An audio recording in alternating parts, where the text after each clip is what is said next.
thought it was a lot more. Yeah. Well, somebody brought in people back All right. because they have a business like this. We will move on and go back from our break. So we'll move on to our next item on the agenda, which is our A little bit, but 6.10, consideration of presentation and discussion of the draft climate adaptation plan. And this is going to be presented by Michelle and Shannon from the Community Development Department. Good afternoon, Board. We are here this afternoon to present an update on a part of the Lake County 2050 project, the Climate Adaptation Plan, which is a part of the project but moving along its own timeline due to funding that the county received in collaboration with the RRA and RCD, the APGP grant. So that has funded the work on this plan, and that work will be wrapping up with the grant deadline of January 30th.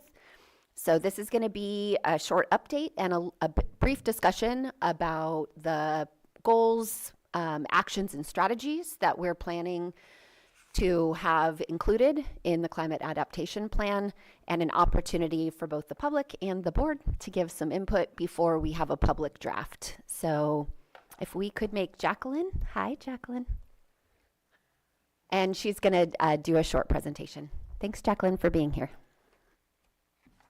Hey, Shannon, I will go ahead and share my screen.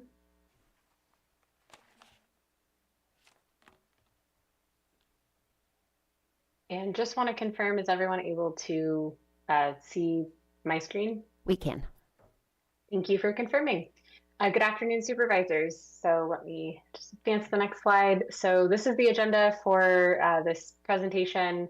We'll start with introductions to the project team, provide an overview of the climate adaptation plan, summarize the process and the results of the climate vulnerability analysis, go over the pillars of landscape resilience, provide an overview of what is going into the climate adaptation plan document, and then go over next steps in the process.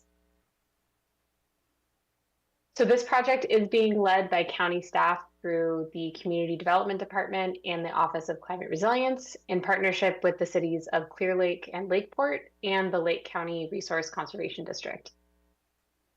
On this slide, we've also listed several of the county departments that have participated in reviewing and providing feedback on project materials throughout the process.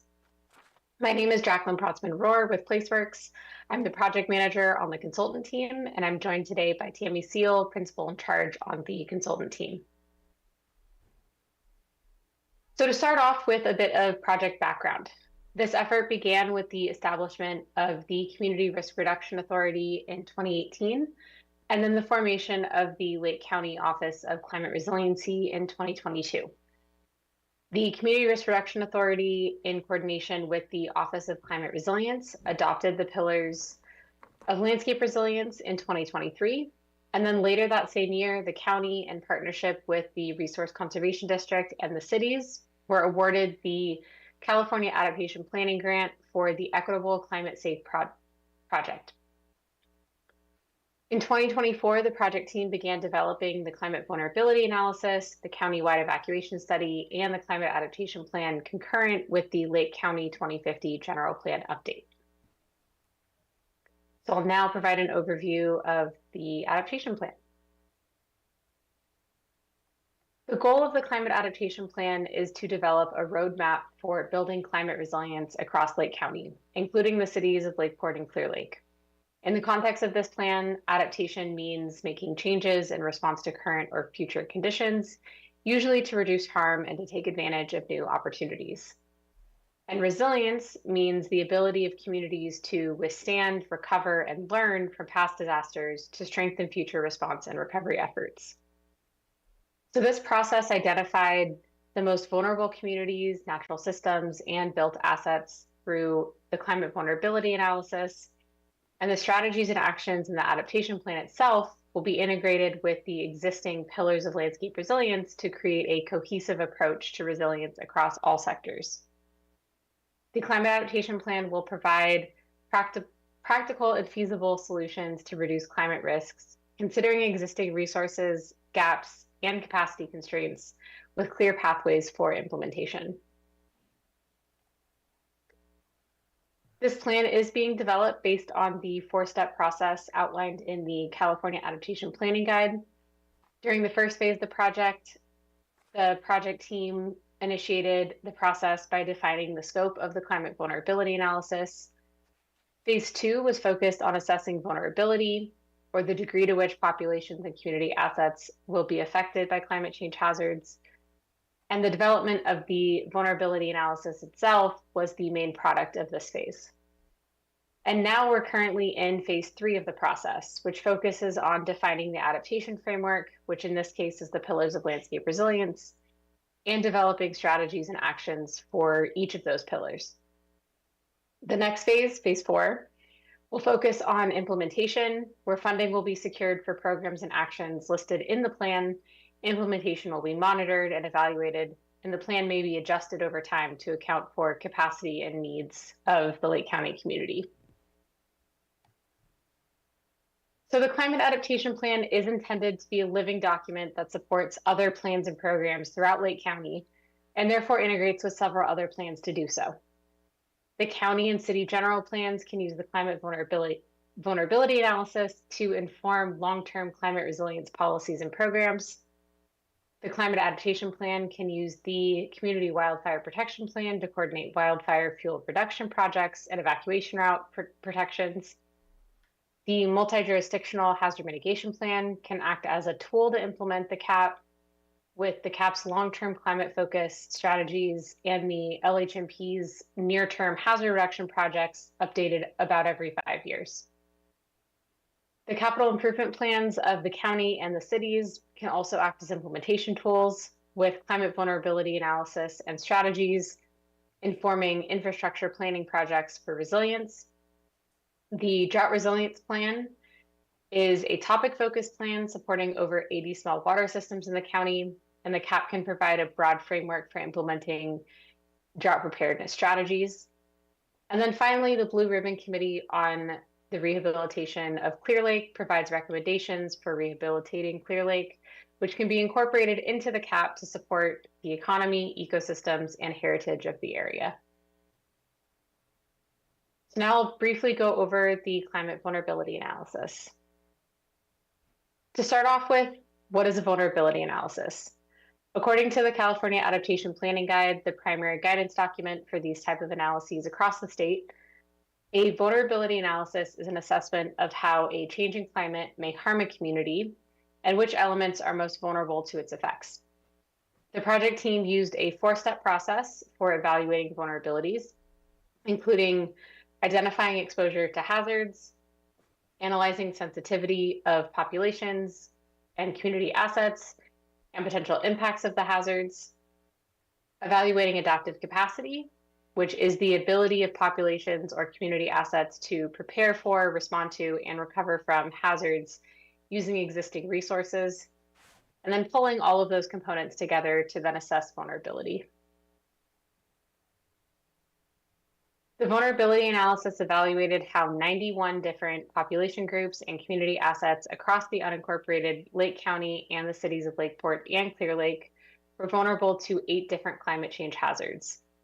The hazards included agriculture and forestry pests and diseases, drought, extreme temperatures, flooding, human health hazards, landslide and debris flow, severe weather, and wildfire and smoke. Here are the key findings from the vulnerability analysis. We found that wildfire and smoke create the most vulnerabilities across sectors county-wide. The most vulnerable populations are people of color and immigrant communities, financially constrained households, those with chronic illnesses and disabilities, older adults, people with high outdoor exposure, such as unhoused persons or outdoor workers, and persons in tribal communities. The most vulnerable community assets were found to be energy and communication infrastructure and services, homes, especially older and manufactured homes, transportation infrastructure, including both state highways and local roads, agriculture as an economic driver, and then outdoor recreation and tourism as economic drivers. So city and county staff contributed to and reviewed the climate vulnerability analysis at each step in the process, and the report of the analysis is now posted on the Lake County 2050 website. We have received some feedback from the community related to the climate vulnerability analysis via an online survey. These are a few quotes from one of the open-ended questions asking the community members for their ideas for resilience in Lake County. We heard the importance of rehabilitating Clear Lake, undergrounding electrical lines, and regular control burns, and the use of cattle and livestock grazing to limit fuel for wildfires. For populations, we heard making local home ownership a priority and ensuring all voices are heard and considered in this process.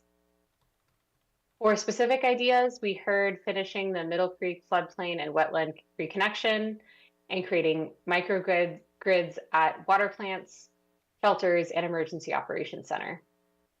And then more recently, the project team has facilitated several stakeholders discussions, hosted a community risk reduction authority town hall, and held city and county staff coordination meetings to get their input on successes, gaps, and potential adaptation solutions for the adaptation plan.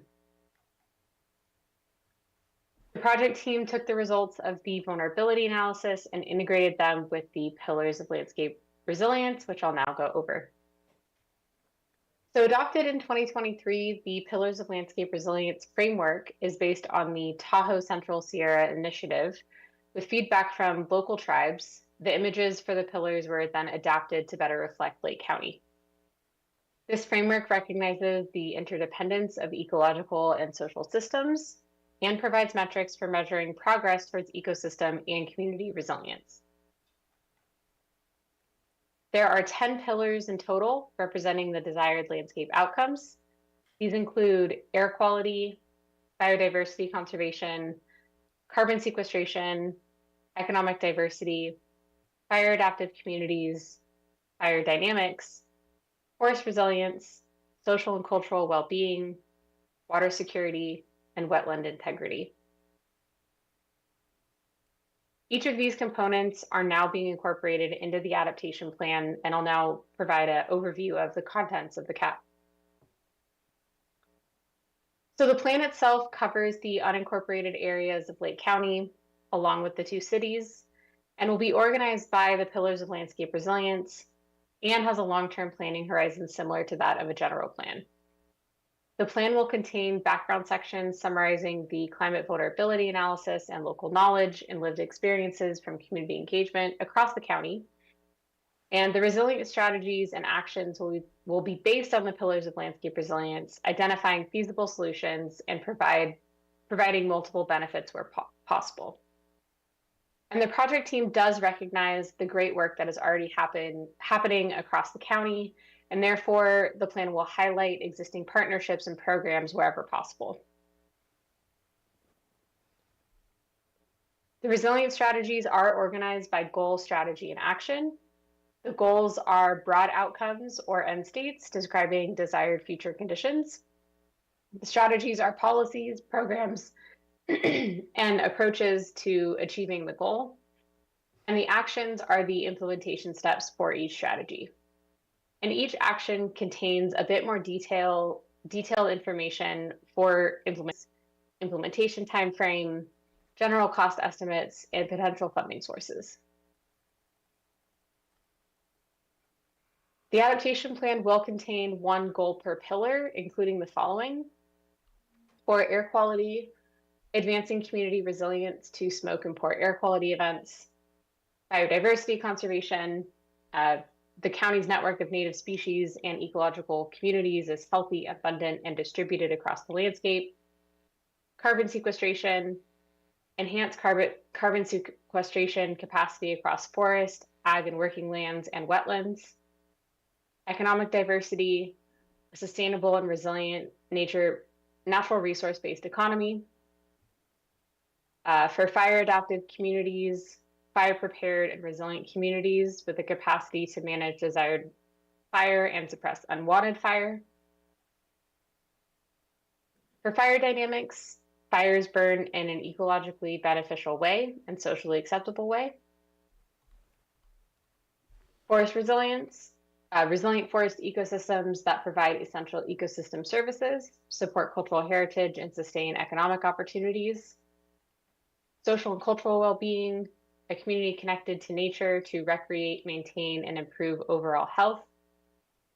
Water security, reliable, safe, and equitable access to clean, potable water. And then wetland integrity, protected and restored wetland and riparian ecosystems provide essential ecosystem services. So this slide shows some of the example strategy concepts under 4 of the 10 pillars. For biodiversity conservation, it's strengthening habitat connectivity, invasive species management program, and protecting and restoring aquatic habitat and water quality. Under water security, water quality monitoring, water supply infrastructure and emergency coordination, and drought resilience. Under social and cultural well-being, integrating public health into emergency planning and outreach, expanding access to climate resilient resources and resilience hubs, and then strengthening tribal co-management of natural resources. Under economic diversity, the concepts include supporting climate resilience ag practices, fostering a healthy and sustainable tourism and recreational economy, and ensuring equitable hazard preparedness access for small businesses. And then as for next steps, this shows the overall adaptation plan development timeline. As mentioned previously, the project began in 2023 with outreach associated with the Lake County General Plan update occurring from 2023 and 2024. And then the climate vulnerability analysis was completed earlier this year and is now available on the Lake County 2050 website. And we are currently in the plan development phase, conducting outreach and engagement activities and drafting the strategies and actions for the plan. And then once adopted, the plan will be, the implementation phase will begin, which will likely be this winter and beyond. So as far as next steps, we'll also be releasing the climate adaptation plan for review by local tribes before the formal public review period. We'll be holding other study sessions as well with the Lakeport City Council this evening, Clear Lake City Council on November 6th, and the Lake County 2050 General Plan Advisory Committee and local area plan advisory committees on October 27th. And then we also encourage you and community members to visit the project website at lakecounty2050.org. So we are hoping to get your input on the climate adaptation plan and therefore have one discussion question for your commission to, or for your board to consider. And the question is, what are your biggest concerns related to implementing climate hazard mitigation, adaptation, or resilience strategies in Lake County? All right. Supervisor Sabatier. Thank you very much for this update. It's really hard to talk about one specific aspect because this is basically like the big 30,000 foot level general plan, because I just don't know that we can have any conversation about what we envision on our future development and where things should go without identifying climate change in the first place. So to me, it's not a separate topic, it's an embedded topic. So my comments will be a little bit larger than just the climate action plan. Number one, if you can go back to goal number 5, that one kind of bothers me a little bit, and I would like to at least have a brief discussion. And sorry, number 4, a sustainable and resilient natural resource-based economy. I'm just going to be blunt. That is a life of poverty. And I want a value-added economy, because the most natural, you could pull diamonds out of the ground and be one of the poorest countries in the world, right? But you can also have the most unnatural and be the richest in the world, like Silicon Valley. Like, I want something more than just pulling natural resources from our ground and selling that at the lowest price possible and calling that an economy. And I really want to push us as we discuss these things to go a little further where there's value added to things either we bring in or maybe resources we pull from the ground. But this concept of natural resource economy just seems like a very low level vision of where we can bring the economy, and I'd like to push us to go a little further. Value added is where it's going to be. Every level that you add something to a natural resource is going to lead to a higher level of value, which trickles down. And so I just, that to me is part of the example of why Lake County is what Lake County is. We've never really gone further than that because we've struggled. And so I just want to kind of highlight that I wish it was differently phrased to really push us to the next level of what an economy could really look like, because that's economic mobility rather than what we already have currently. But so to me, my biggest concern overall is, what is this going to do to development? I mean, are we going to add more layers of burdens and barriers and obstacles? We want housing, we want commercial development, whether that's manufacturing, retail, whatever the future holds for us. And I get concerned about that. And so to me, I kind of really, I almost want to dwindle it down in my mind to what makes a safe environment for me to be able to develop and make sure that whatever I develop, we don't have to necessarily be so afraid about it. And it's how do we reduce the wooey all around us? And we came and talked about the general plan and where we were, and I was a little frustrated that there was so little amount of parcels that seemed to be looked at for changing the zoning. I think zoning is one of the most important parts of building a climate resilient area. And I was a little bummed that there was only very few parcels being changed. In my mind, you have our community growth boundaries, which can have a whole bunch of different types of zones. Around there, with a nice buffer, you surround that by agriculture, and hopefully we can create incentives so that infrastructure can occur around those community growth boundaries. And then in between agriculture and the rest is the WUI. And agriculture can help protect from these climate change issues. Granted, it's maybe still going to be difficult for drought and other things, but we just said fire and smoke are our biggest issues. And if we don't change the zoning and don't really incentivize agriculture in a way that can protect our communities, and we're not looking for a higher level of value of economy than just natural resource economy, I guess my question is, what are we really changing? And so that is my concern for this whole project is we can't keep doing, I'm almost certain if we look at the way, at least what I last saw in the last update of the general plan that was brought to us, I bet you I could look at a 1990 or early 2000 and it's probably not all that different, except we're using new words because of how we've evolved in what we say. So that's my personal opinion. I don't know if there's support for that, but I really want to push for, I don't want to ask if I develop this, is it safe? No, I want to create those safe situations so that a lot of good development can happen in the right way. And then nature is nature, and we want to keep nature, but we definitely want to contain where it is that we're planning to develop and make it as simple as possible. And I'm worried about the burden we're going to place where we have the HAPE, we have all these things, and then nothing will happen because we actually aren't changing how we're viewing our community and how it can develop. I'll stop. I'm sorry if that was very negative. Supervisor Owen? I don't know if anybody else had an issue with the attachments and this information coming through on Granicus. I did not receive it. It was just a memo as far as I'm concerned. Yeah, Okay. that's all I got too. Because I wasn't able to read ahead on all this. Thank you. We can send out the PowerPoint. Okay, thank you. I'm getting a message from Michael Green. This is the same comment. Go ahead, Vice Chair. Well, my biggest, first of all, I think everything's pretty well covered in here. The stuff that I would have asked about have come up in the plan or with survey comments. But I guess my biggest concern would be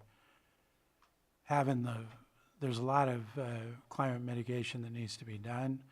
Where are we going to get the money to do it all? And where are we going to get the staffing? Because we have a massive amount of things going on right now. So that's my big concern. We can have these great plans, but if we don't have funding sources, then that's an issue. So I guess that's my biggest concern.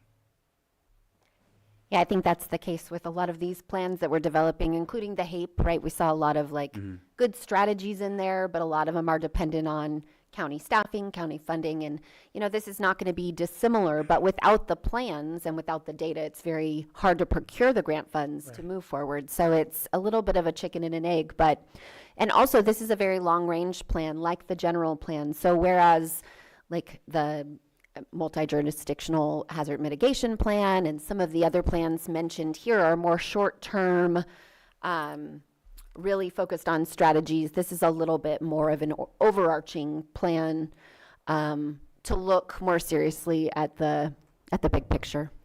Thank you. So I'll go ahead and open it up to the public at this time to see if anybody has comments about this, and come up to the mic, and there you go. Getting dizzy looking at that. Good afternoon, Chair Crandall, Vice Chair Rasmussen, and board members, or supervisors, sorry. Margot Kambara, member of the General Plan Advisory Committee, but speaking for myself. So the Climate Adaptation Plan prompts proactive water security measures. South County is no stranger to wells going dry. High Valley and Spring Valley residents have water availability concerns. And Lake County's Big Valley groundwater basin is subject to state monitoring. Lake County Board of Supervisors Vice Chair Rasmussen commented at the October Big Valley Advisory Committee meeting that if the county's groundwater is not managed well, the state could step in again. It is in Lake County's best interest to manage its resources well, especially groundwater. These following suggestions may get us to groundwater security and sustainability.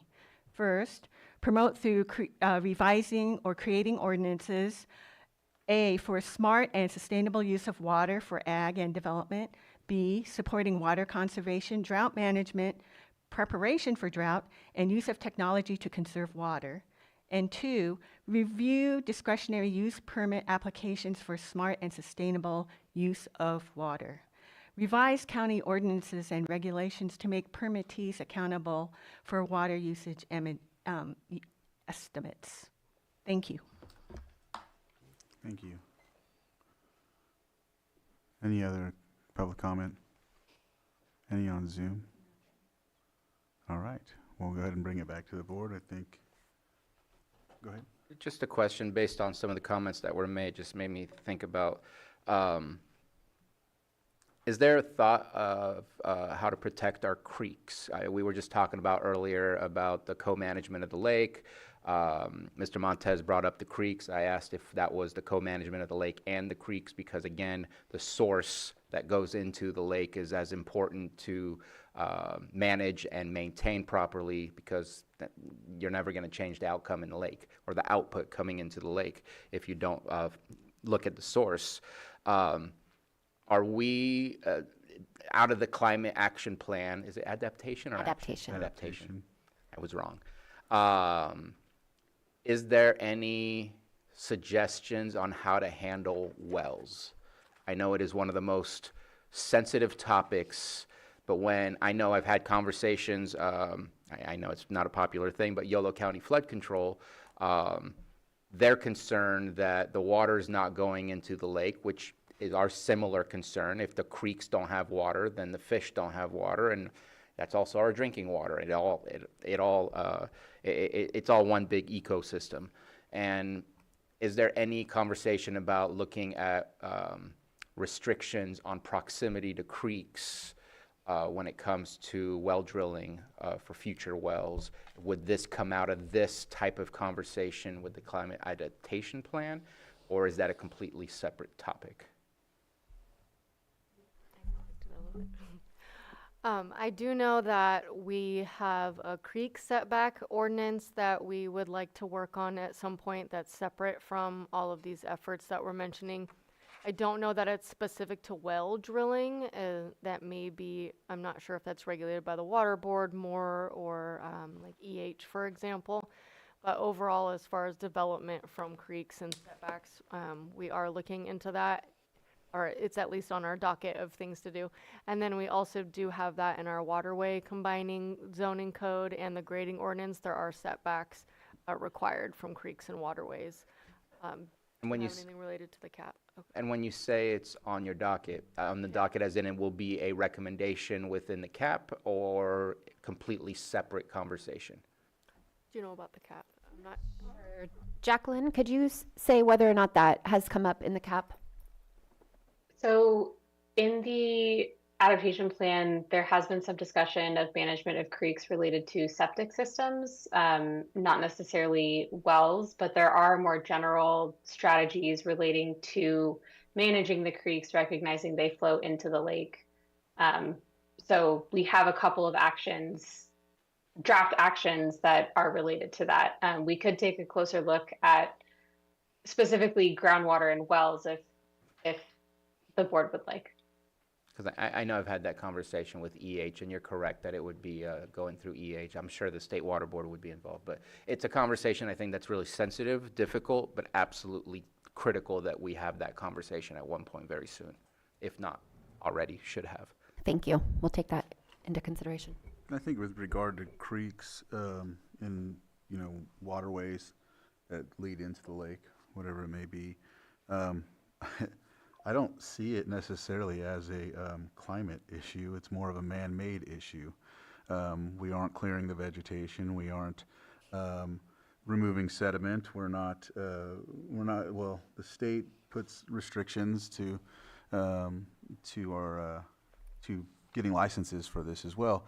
There is a way to do it, but so I just see it as it's a man-made issue, but if there's a way we can tie it in so that if our plan's in place and we can use that to inspire the state to give us permits to do some of the work, that would be great too. So I just bring that up because you brought up creeks. And I appreciate that, and I think that you're not incorrect in what you've seen and what you've experienced and what we've already been presented on here as well. But I think during droughts, it exacerbates the problem, and hence being a climate change issue simultaneously. So I think that it kind of touches on both. Right. So I don't know. I wanted to highlight that. In regards to creeks, we also, there's a aggregate resources management plan that's part of the general plan, but we held on it for this round, and it's something that we intend to address once we have completed the work that we're currently doing. So that's another opportunity for us to look at strategies around creeks when we get to that point. Thank you. Any other comment from the board? If not, I think we are to approve the, no, that's the wrong one. I'm sorry. I don't know why I had that. No action. I think it's just, I think it's no action, right? Yeah, no action.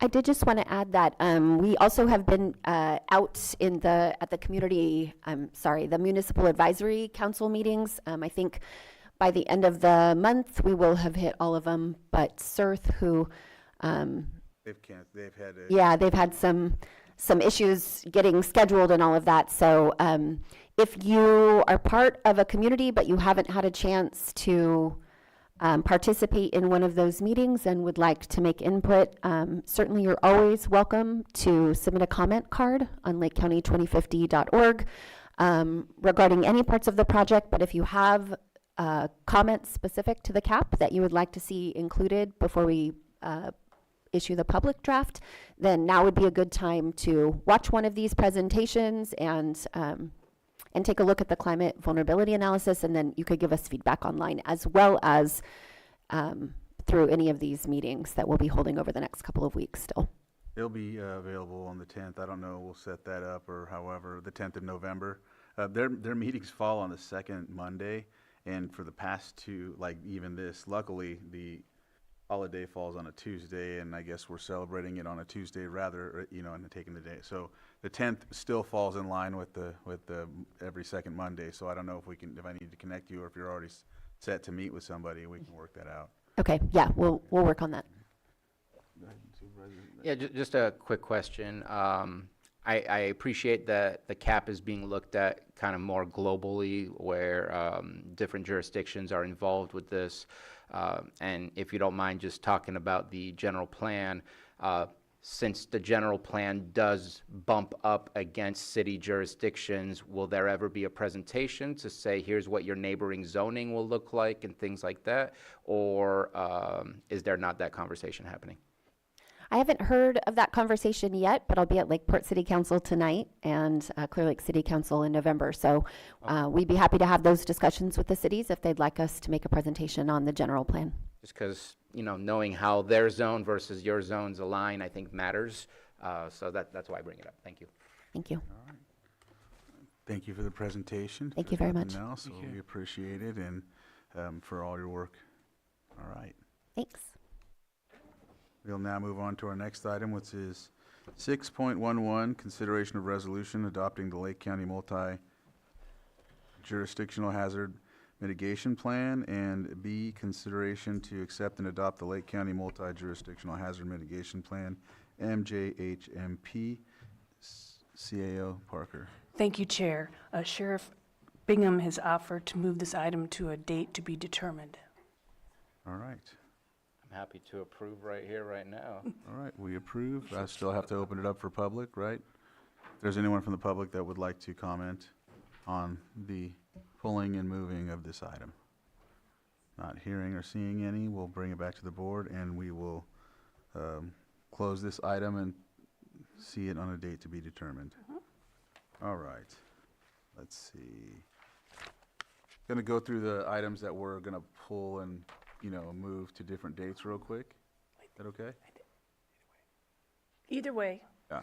So we got that one. Okay, so we're going to go to 7.4, consideration of proposed 2026 Board of Supervisors regular meeting calendar. That will be moved to a different date to be determined as well. Yes, since Supervisor Pyska had to leave early, I thought it might be wise to move it to a future date when she's here. Okay, and that has to do with the calendars. And so I did read it, right? Yeah, 7.4. All right, so I'll open it up for the public. If there's anyone that has a comment about moving that. All right, I'll close that, and we will move that to a date to be determined as well. 7.5, consideration of agreement between County of Lake and Sacramento Behavioral Health Care Hospital LLC for acute inpatient psychiatric hospital services and professional services associated with acute inpatient psychiatric hospitalizations for fiscal year 25 and 26. And CAO Parker. Yes, thank you, Chair. Director Jones has agreed to move this item to the 28th for a time to be determined. Okay. All right, so I'll open it up for the public if there's anyone that would like to speak on that. Not seeing any, I'll bring it back to the board, and we will see that on the 28th. All right. 7.6, consideration of agreement between the County of Lake and Vista Pacifica Enterprises Incorporated for adult residential support services and specialty mental health services in the amount of $750,000 for fiscal year 25 and 26. CAO Parker. Yes, thank you, Chair. Director Jones has offered to move this item to the 28th for a time to be determined. All right. I'm not seeing any issues with that. I'll open it to the public if there's anyone.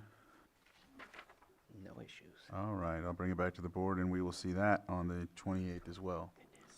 7.9, that one is consideration of approval for Lake County Health Services to accept donations of up to $9,999 until June 30th, 2026, in accordance with the county's donation policy.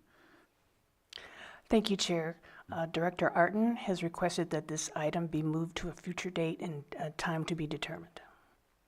All right, I'm not seeing any hands up, so I'll open it up to the public if anybody has a comment or concern about this being moved to a later date.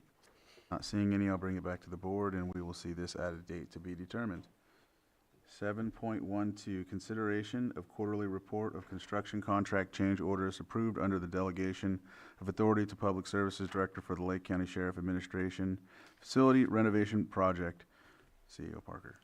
Thank you, Chair. I don't know if Director Ewing wants to speak to this, but he did offer to move this item to a future date to be determined. All right, it looks like we have no pens up. I'll open it up to public if anybody would like to comment on moving this.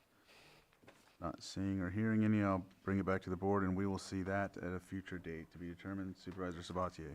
I was just gonna say this is an easy one to move forward on, and if Director Ewing is here, I don't know if we have to pull it or if we can, to me, this is a 2-minute item. But just putting it out there. Fine with me if it's a short item. I mean, if anybody, are you okay with that, Lars? So I haven't closed it yet, right? So I will open it back up. I've already read it off, which is the quarterly report for construction contract change orders approved under delegation of authority to the Public Services Director for the Lake County Sheriff Administration Facility Renovation Project.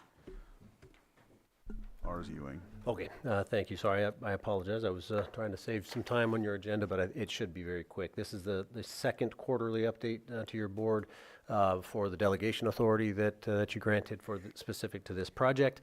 The previous update back in June, I believe, had 2 change orders included in that, which change order 1 and 2 that are listed in the agenda. And also attached for your reference, CCO 1 and CCO 2. The 2 new change orders, CCO 3 and CCO 4, again, are new. They were approved by me under the delegated authority, and as a part of that authority, it requires me to come back on a quarterly basis to update you on the status of that. Those 2 change orders, again, are relatively straightforward. The first change order had to do, let's see, bear with me, primarily the traffic flow change in how the patrol vehicles would be both ingressing and egressing. It was a request from the sheriff's office, I think wisely so, and it resulted in the need to relocate certain facilities and do some redesign. So that's the first change order. The second change order had to do with mechanical, the HVAC system in the building. There were certain items that were left out of the design. The hydronic portion, it left out the water component of that, so that needed to be added in. And so we worked with the contractor for that. So that sums up those 2 change orders. I will comment also that this is likely the last change order that would be under this delegated authority because we are at the threshold that's allowed by the state code.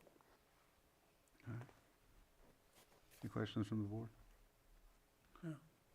All right, I'll open it up to the public. Is there anybody from the public who would like to comment on this? Not seeing any. I'll bring it back to the board. This is information only. That's it. All right. Thank you, Lars. Thank you. We'll go to 7.14. One second.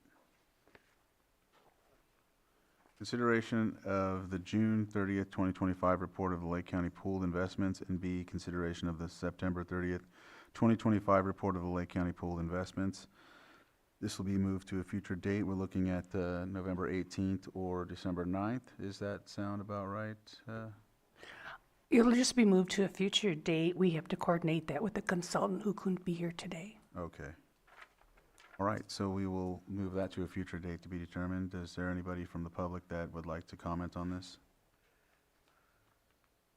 Not hearing any, I'll bring it back to the board, and we'll go ahead and look at that at a future date to be determined. I didn't do 7.10, did I? No. It was a last minute ad. Okay, consideration of approval to accept $100,000 in funding from Partnership Health Plan of California to be utilized over 3 years to support implementation of the Community Health Assessment and Community Health Improvement Plan process. Excuse me. Thank you, Chair. Director Arden has asked that, or offered to move this to November 4th to a time to be determined. All right. I'll open it up to the public in case there's any comments about this. Not seeing or hearing any, I'll bring it back to the board for to close and move to a later date on November 4th. All right.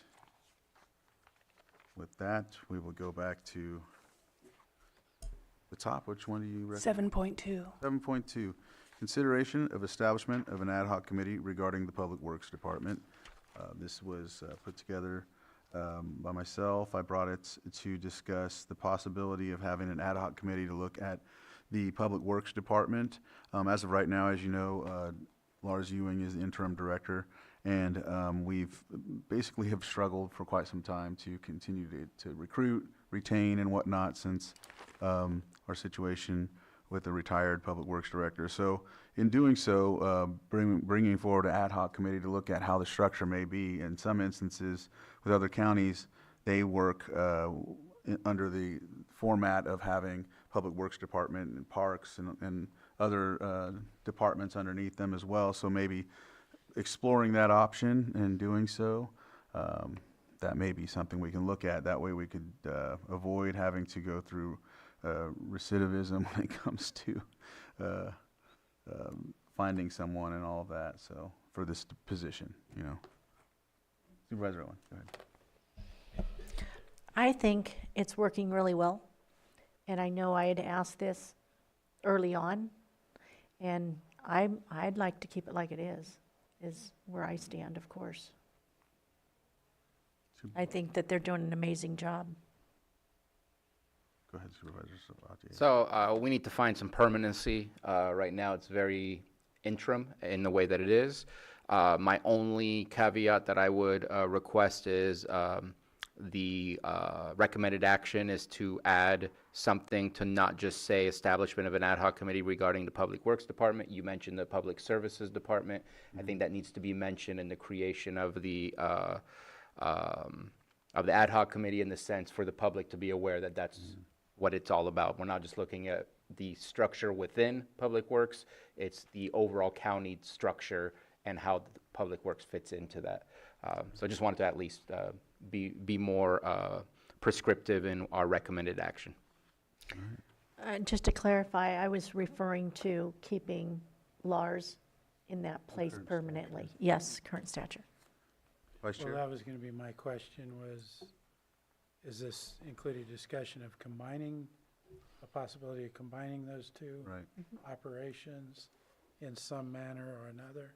yes. Okay. It'd be looking at all different avenues that we can, status quo, or looking into how we can just bring forth other examples of how it's worked for other counties. Okay. Lloyd, I seen you look up. I don't know if you wanted. Thank you, Mr. Chair. So if your board were to consider or approve the formation of the ad hoc committee under the, I think under Section 6, the committee's policy, under the county's policies and procedures, should be made by a subset of the Board of Supervisors, no more than 2, so it could be 1 or 2, and any other staff from county staff can be included as the makeup of this committee. So the suggestion here would be, if your board is willing to move forward with the formation of the ad hoc committee, to specifically identify the members of that ad hoc committee. All right. Did you still have? Oh, no, I forgot again. All right. I mean, I'm definitely would be, you know, one of the main, one of the, since I brought it forward, you know, obviously I'll be on the committee, the ad hoc committee, but we'll look at who else can be on as well. I'm sure that, Lars, are you willing to be on? I know that you're serving as an interim, but, Long walk to say yes, but yes, of course. And I'm happy to answer any other questions. I just wanted the Public Services Director. I don't think I wanted the Public Works Director. oh, I see. Yeah. So, yeah, no, I think that with putting this together and going through could really put us in a position to find some sort of solution for what we deal with. So, Out of respect for our Vice Chair, if he's interested, I don't mind, but if he's not, I'm very interested in being part of the conversation. But it's up to Vice Chair.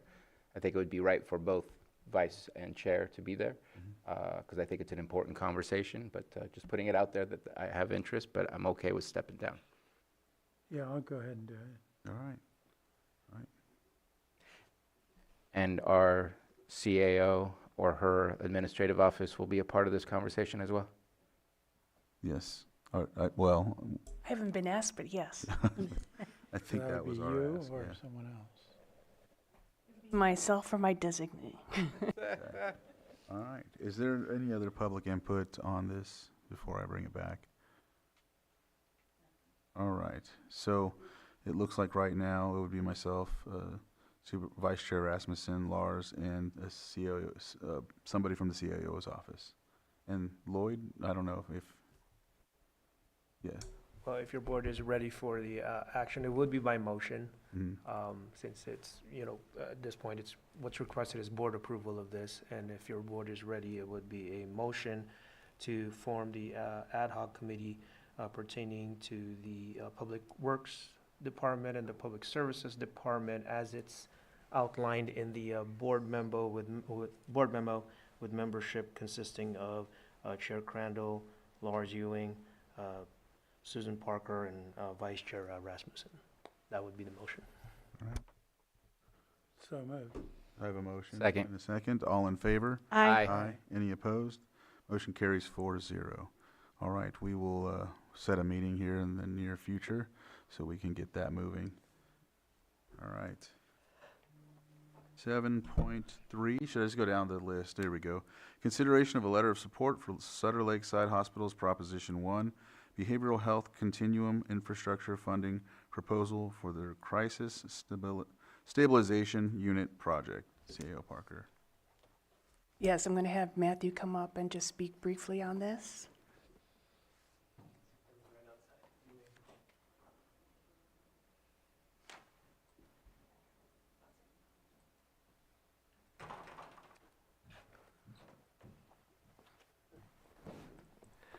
Good afternoon, Board. Matthew Rothstein, Chief Deputy County Administrative Officer.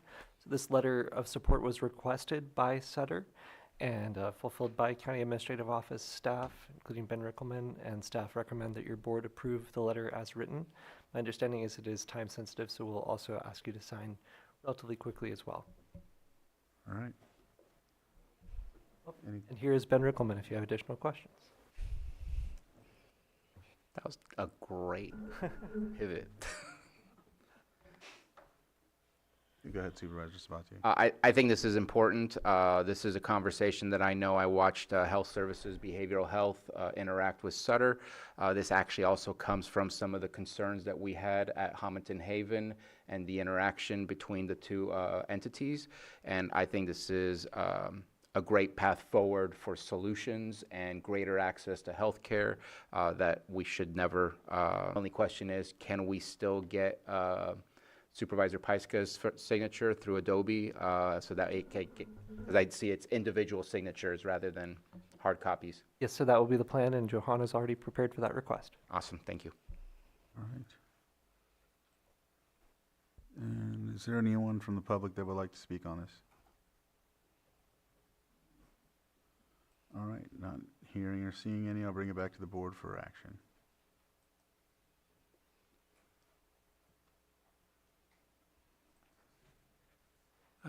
I'll make let me get there. Move to approve the letter of support for Sutter Lakeside Hospital for their Behavioral Health Continuum Infrastructure BHCIP Round 2 Unmet Needs Funding Application for their Crisis Stabilization Unit Project. Second. I have a motion and a second. All in favor? Aye. Any opposed? That motion carries 4-0. We will work to get that signed, I'm sure, today, so we can get it out. All right. Now we're at 7.7, and we will look at the consideration of the following advisory board appointments: Mental Health Advisory Board, Central Region Town Hall, and First Five Commission. It looks like we'll start off with the, okay, there we go. Behavioral Health, it's 2 vacancies, one family member of a present past consumer and 1 consumer. That person is Tammy Rust. Don't know. I'm on that advisory board, and I would support that candidate. All right. Open it up to the public for anyone that would like to comment on this. If not, I'll bring it back to the board for action. Mr. Chair, I'll move that we appoint Tammy Rust to the Behavioral Health Advisory Board. Second. I have a motion and a second. All in favor? Aye. Any opposed? Motion carries 4-0. Next would be Central Region Town Hall, one vacancy, general membership, Amanda Gonzalez. Recently, we lost one of our town council members who moved to Hawaii about 3 months ago.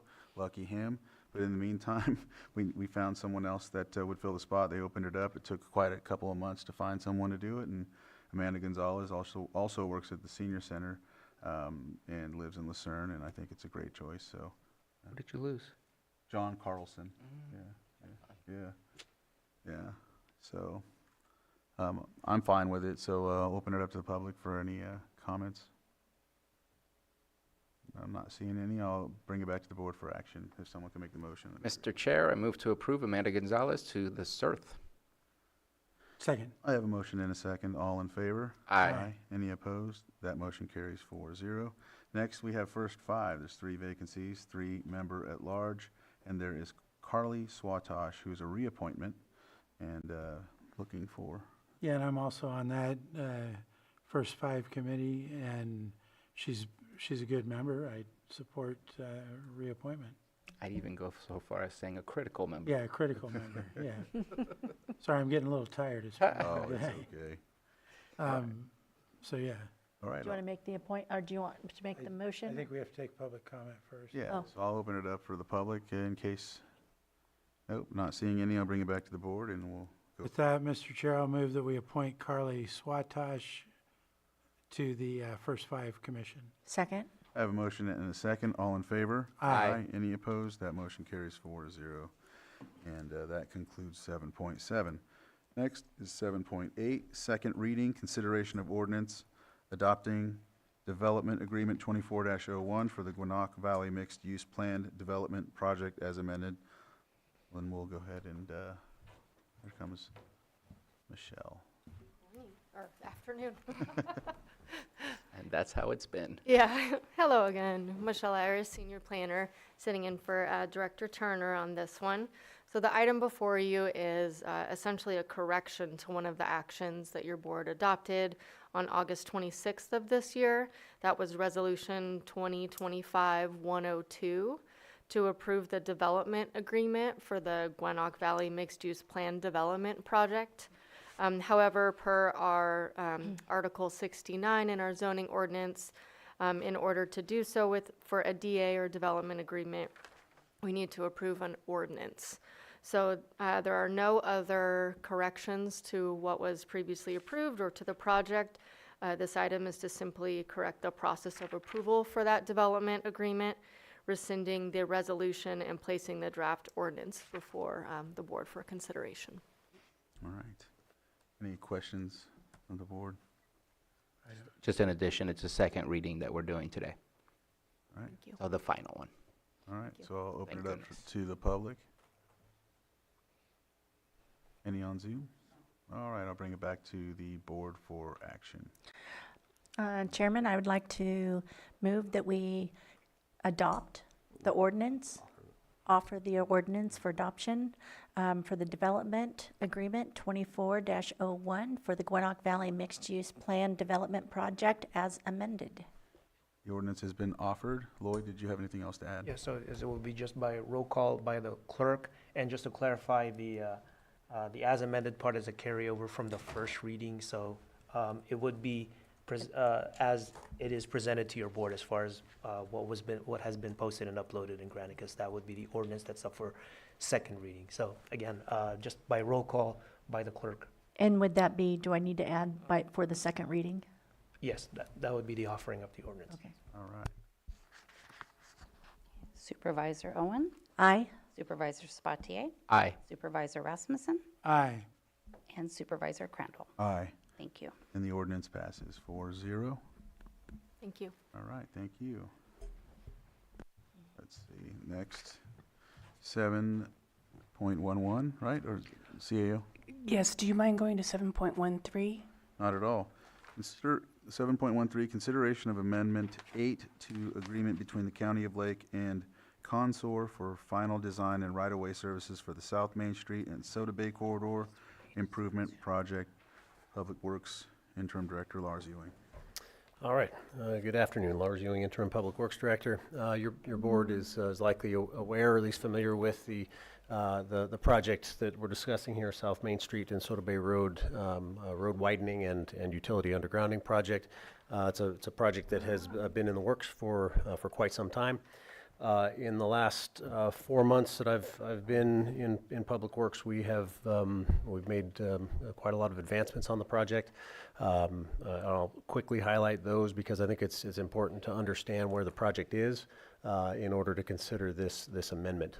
Before I do talk about the status of the project, I'll just quickly identify that, yes, this is an Amendment 8 to a contract for not just design services, but it's project management services, it's environmental services, it's right-of-way services. So it's a very broad a broad contract for a very complex project. So it's not surprising that the numbers are what they are. So the amendment itself is proposing changes to complete the actual final design phase. It would incorporate final design into the contract.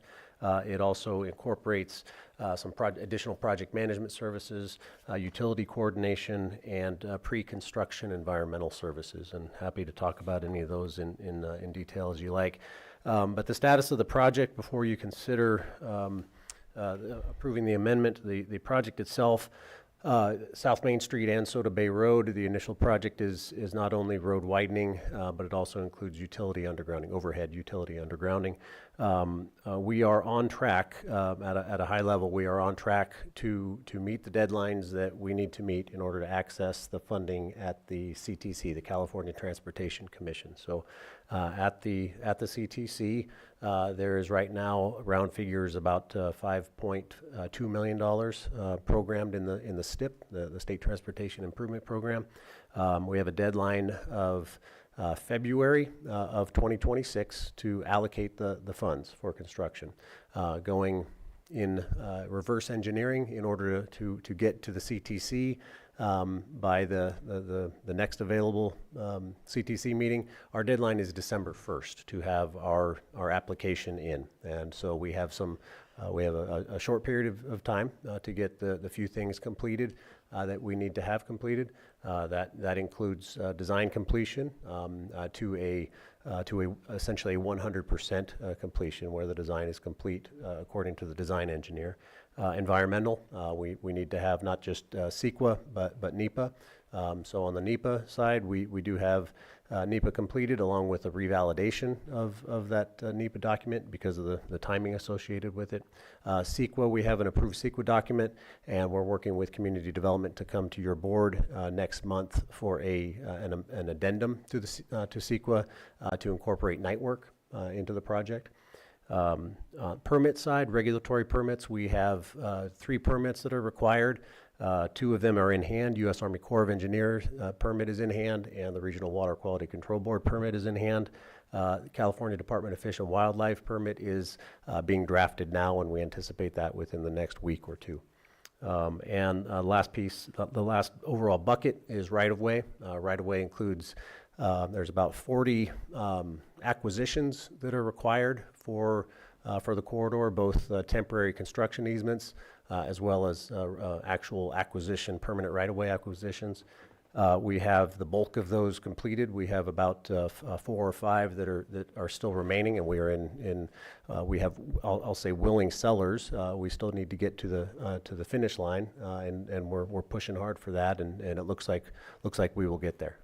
So that does not say that we will be there, but my optimism tells me that we will get there. So I just want to make sure that you understand what still needs to be done in order to complete this project. So the first part that I mentioned, the design, this amendment to the contract would allow that design to be completed. Consor used to be Quincy Engineering. Consor, not to be confused with a local land surveying firm, just for clarity there. Consor is prepared to work hard and fast to meet the deadline. The design phase or the design portion will be relatively easy to get to the 100% phase. So So with that, I will just end my very brief, high-level overview of this relatively involved project, and be available to answer any questions, whether it's for the project as a whole, or for this amendment. Vice Chair? Yes, thank you, Director Ewing. I know this has been going on for a while. I currently feel confident that we'd be able to finish this out if we do this, but I just wanted to clarify if we didn't move forward on this, obviously we wouldn't be able to get done, and that would jeopardize any funding for that project. Is that? Yes, if we don't, without this amendment, if your board chooses to not move ahead with this amendment, we would not be able to complete the design portion of the project, which would mean we would not be, we couldn't access the STIP funding, which I mentioned the $5.5 million. There's actually another $5 million that's available for us as well. So grand total, about $10.5 million of STIP funding would be at risk. Okay. I know it's a tight timeline, but I feel confident that we can do it. Supervisor Sabatier? Just a quick question, because there's been some other conversations. Both Vice Chair Rasmussen and I are on the APC. You were there when we were talking about the STIP funds or the CTC funds.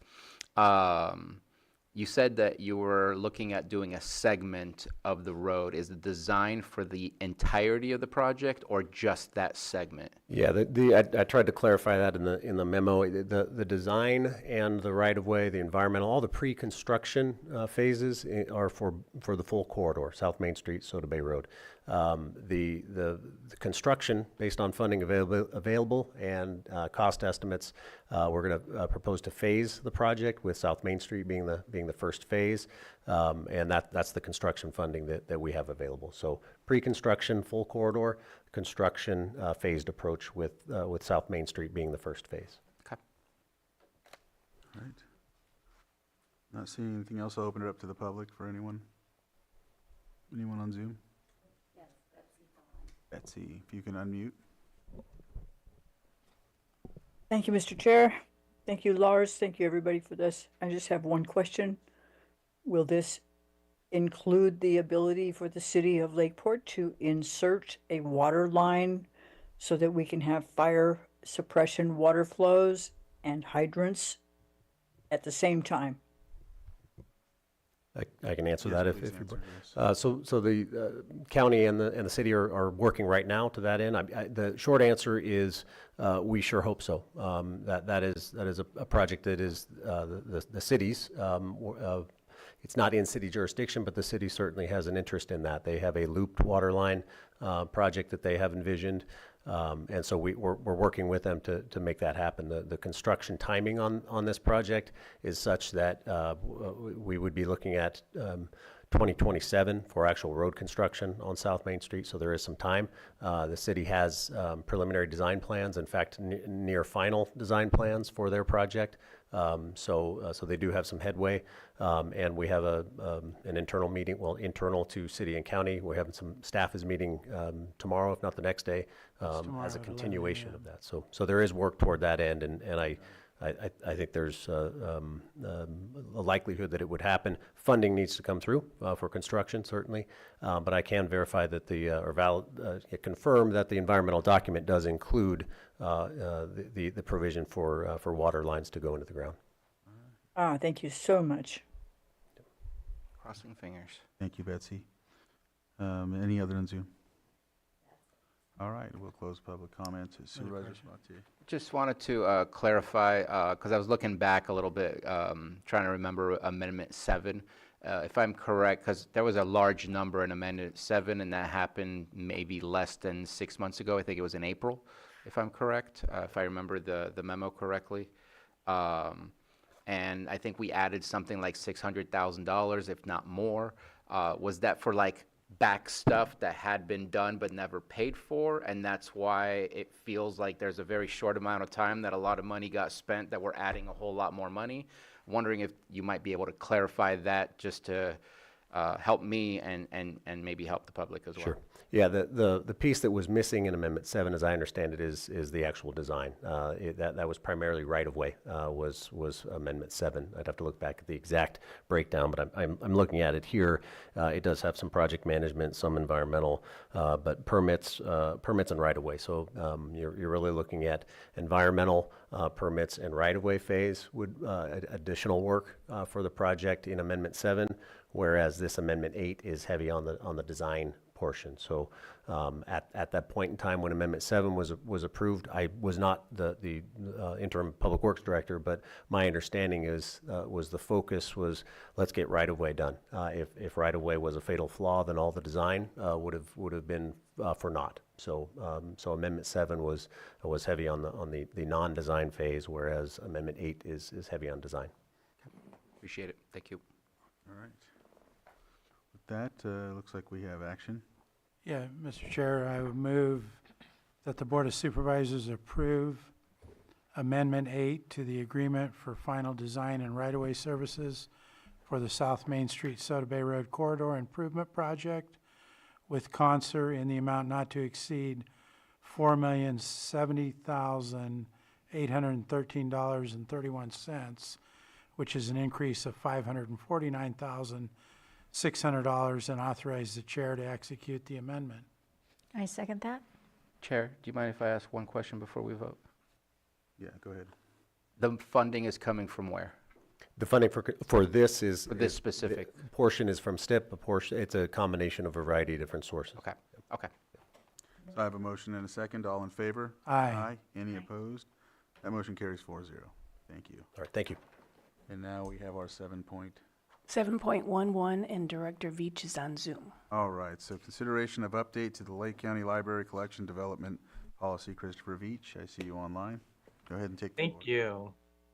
Yes, thank you for hearing this item today. Before you today is the Lake County Library Collection Development Policy for consideration for approval. This policy guides staff in developing the collection and lets the public know the principles on which the collection development decisions are based. Its purpose is to serve as a guide to build a balanced and high-quality collection that represents a multiplicity of viewpoints.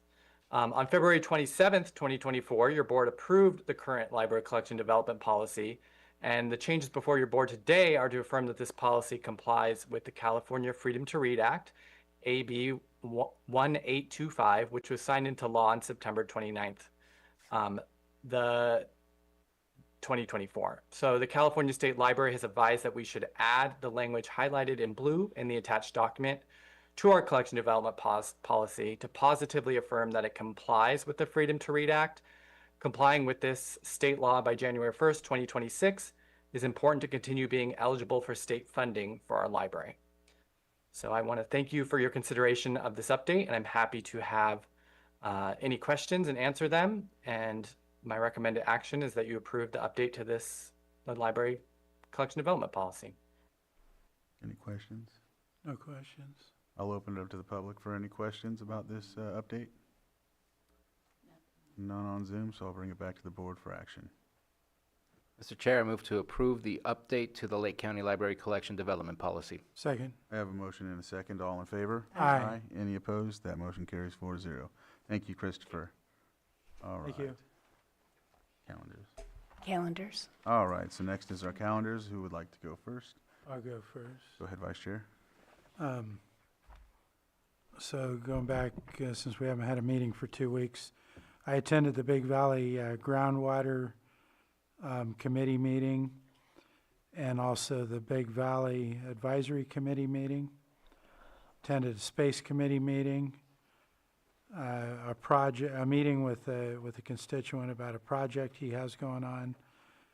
I did some trash cleanups on State Highway, attended Tango Mike fundraiser, attended the Land Trust dinner, did some follow-up to get more information on the biochar project, working with some community groups on a Christmas dinner project.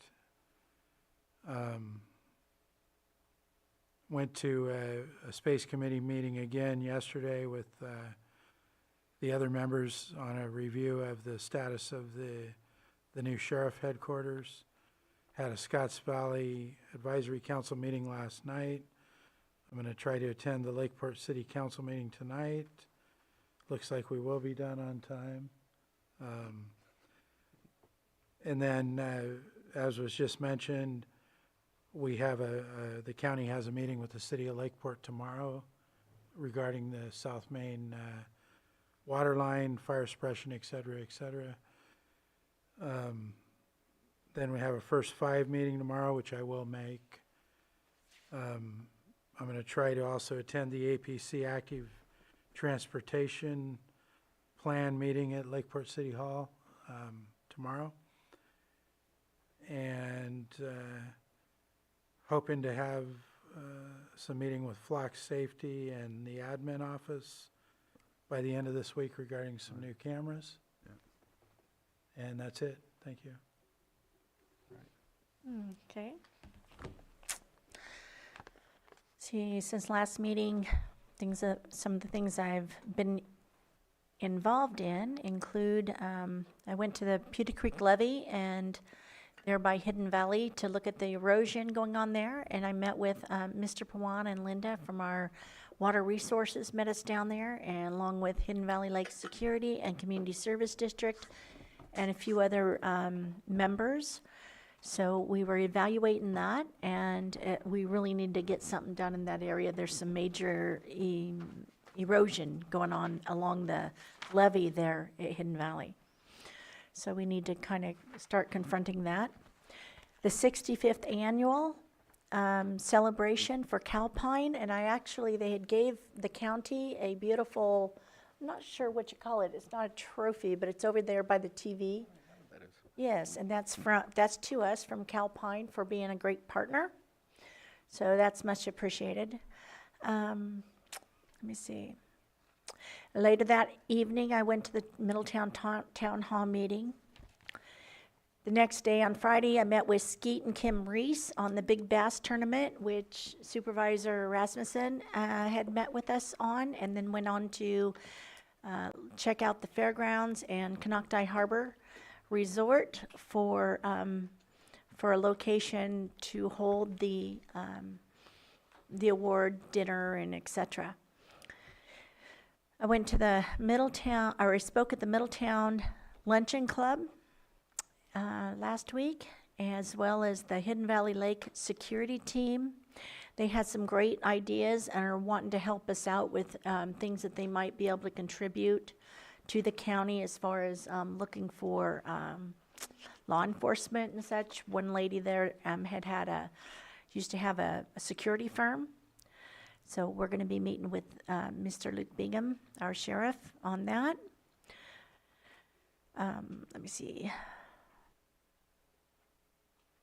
That looks like a Thursday. I had to cancel an unforeseen issue for a meeting and couldn't attend. Coyote Valley PTO, I met with them concerning a road for another way in and out of their elementary school. I'm hoping to get that going, that more motivation and support to put it in when they bring in the new Valley Oaks project subdivision. We'd like to have another road connecting Coyote Valley Road to the subdivision, so it's not one way in and one way out, and that's primarily for safety. I've reached out to a number of primarily NCPA and Calpine pertaining to today's earlier agenda item with the Snowy Clean Power, and been doing some research in that area, as well as the open loop and closed loop system. I have a meeting tomorrow morning with Paul Kelly with the Community Service District CSD. There's a meeting in Potter Valley with the Potter Valley Alliance coming up. I don't have the date here, but I know it's this week. I don't know, are either of you planning on going to that? Which one is it? It's in Potter Valley. I'd have to look it up on my calendar, but I was wondering if you can't make it, or if Bruno can't make it, I will attend it. I just need to know when it is, yeah. Okay, Yeah. I'll get it to you then. And I'll be working on some other issues as well this week. I have a pretty full agenda. Thank you. Supervisor Sabatier? I'll be brief. Tomorrow, meeting with some folks who have interest in geothermal development in the District 2, and I think a little north of that, possibly District 3. Not there to say yes, just there to listen, and I'll pass on any information that I learn. First 5 Commission, I'll just be spying in virtually and just checking in. That way I can follow what's going on and keep up. Yeah, good. And then I'll be joining the Lake County Fire Protection District to spy on them and check in on what's going on. I'd like to keep up on that as well. Thursday, for some unknown reason, is wide open, but Thursday is the day that I do administrative work for PEG. So all our videographers' checks need to be submitted, all invoices to the county. So that always takes a little bit of time. But the rest of my time is free, which will be amazing. I'm having a meeting with Lake EDC. They're doing their regional summit that's coming up on November, I believe it's 6th and 7th, which is great because I'm hearing from other supervisors from Northern California that are going to be coming down. They're excited about it, and we just want to make sure that we're all set up and ready to go for that. Meeting with one of our directors and having conversations with them, and then I'm going to start I would say my volunteer time, but my time at the Registrar of Voters to help them go through the ballots. Since I am not on the election this time, I want to make sure to help out because they need all the help they can get. And I know I'm not the only one on this board that's doing that as well. So looking forward to that. It's always fun to sit there and mingle with those that are also volunteering and helping out, and just getting to know those folks. Appreciate them. Yes, sorry, you're not done. Oh, no, go for it. Well, since you brought it up, yes, I had asked if I could do the same, so Yeah. sure I'll be seeing you there. Your name came up. Yeah. And I do have one other thing when he's done, if okay. And then we have a check-in from time to time between the Lake County Continuum of Care and the Lake County Community Foundations as we continue to try and secure other grant funding that is not the typical grant funding that's been made available through behavioral health. Just trying to find more money to see what else we can do to get those folks off the streets. We're meeting with special districts later on that day, meeting with our CAO, and then I have a Lake County Food Policy Council meeting coming up. I just got interviewed by NACO on one of their podcasts to discuss what we've been doing at the Lake County Food Policy Council, because that was a project that I identified through the Counties for Economic Mobility. And so they were really excited to talk about what's going on, what's the vision. And so that podcast, I think, came out yesterday. And then be here for the 28th for our next meeting. I forgot to mention Kelseyville Fire is having their 100-year anniversary this Saturday, just so it's put out there. They're old. Yeah. Right. I am going to forego my calendar. I'm having a struggle with collaborating them for some reason, so I'll have more to add. I know, I have been, and he's helped me. I'm going to forego, and then we're just going to close that and go into closed session. 8.1, conference with legal counsel, existing litigation pursuant to Government Code Section 54956.9D1, FERC proceeding number P77, Potter Valley Hydroelectric Project. 8.2, conference with legal counsel, decision whether to initiate litigation pursuant to Government Code Section 54956.9D4, one potential case. 8.3, public employee discipline, dismissal, or release. 8.4, sitting as the Board of Directors of Lake County IHSS Public Authority Conference with the A, Chief Negotiator M. Long, County Negotiator R. Dillman Parsons, A. Shemansky, K. Kelly Page, and Employee Organization Service Employees International Union, SEIU, Local 2015. With that, we'll go into closed session. Thank you. The Potter Valley Alliance is